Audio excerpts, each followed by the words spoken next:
Hello and welcome to this episode. Today we're going to be talking about Hinamatsuri, or the doll festival or girls festival held every springtime in Japan. Hinamatsuri is held on March 3rd every year. Like many of the holidays in Japan, they're based on the former lunar or moon calendar. And before it was known as Hinamatsuri, it was called Momo no Seku. And this was a symbol of the coming spring because right now, Hanami, or flower viewing of Japan, happen around the end of February and the start of March every year. This is the symbol that winter has ended and spring is coming and we have new life, and there's pinks and purples. In fact, recently I went to Osaka Castle and I visited the plum garden there, which I'll have a video about coming out soon. Hinamatsuri is an old festival in Japan, and it actually comes from several hundred years ago from the Heian period. In fact, that's the style of figures that are used in the Hinamatsuri. The dolls that are used in the Hinamatsuri, or doll festival, are supposed to represent the emperor and empress as well as their court from the Heian period. Now, the Heian period was several hundred years ago, but there's still lots of artwork and tradition from that time period. In many people's houses, they build these multi-leveled staircases with red cloth and lots of little dolls. Actually, I don't know if you can see it in the back over there. That's actually the tenugui or rag style of representation for Hinamatsuri. And in my house, unfortunately, we live in an apartment, so we don't have a large one. In my house, we just have this cute, simplistic wood version. Typically in a household, there might be one or two sets, maybe three depending, but usually it's one per girl.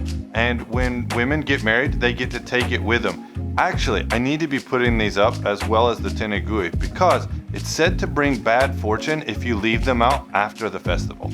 The dolls are called Hinaningyo, and they're everywhere. In fact, my daughter's daycare has them, there's shops that sell them, there's little figures and all sorts of things. The presentation of these dolls started in the Edo period, which is from the 1600s to 1800s. For many households, there's not a lot of space, so they may only have one level to theirs, like at my house, but it could be up to 6 tiers inside the house. Each layer of this ornate statue of dolls means different things from the traditional court. And at the bottom, they may place gifts or other things to represent happiness and good health. The colors are very vibrant and they're always beautiful. The top platform is the Imperial Dolls. The second platform is the Court's Ladies or Courtesans. The third level is the Musicians. The fourth level is the Ministers or Guardians. The fifth level is the Helpers or the Protectors. The sixth level of items are items that would be used in the palace or the home. And the next level down are items that may be used when out of the palace or when traveling. Now, I've seen some of these sets cost, we're talking hundreds to thousands to several thousands of dollars to buy the top range sets. As well as having the dolls out, there are many traditions associated with food. So the main food that you eat on Hinamatsuri is chirashi zushi. This is a kind of pickled or vinegared rice with an assortment of vegetables.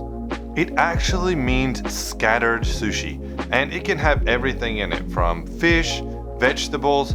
At my house, we had an assortment of vegetables and topped with a little egg, and we even had some kamaboko or like reconstituted fish that had really cute pictures of the statues.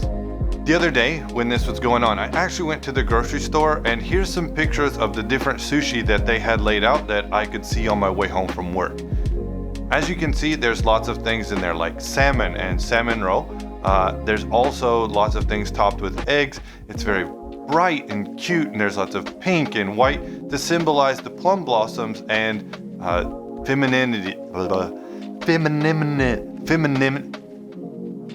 to represent women and young ladies and their growth. Femininity.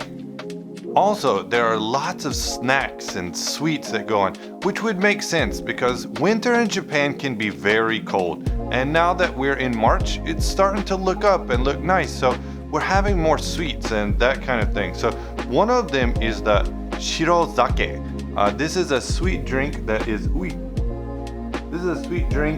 made from rice, and it could be amazake. That could be alcoholic, but not always, and for children, of course, it's not. But I got this one for my daughters, and we haven't drank it yet. We were just so full from the sushi and the other sweets that I bought that we didn't have time to drink it yet, but we'll probably get to it today. The other sweets that I picked up, I actually got 2 of each because I wanted to make sure to get these on the video. This is the Hina arare, and this is a type of like exploded rice ball or rice crisp. They don't really have much of a flavor to me. They're just a little sweet. They've been covered in some type of confectionate sugar and some coloring, but little kids love them. My kids really enjoy it. You can see they have the boy and girl, and it's all pink and plummy.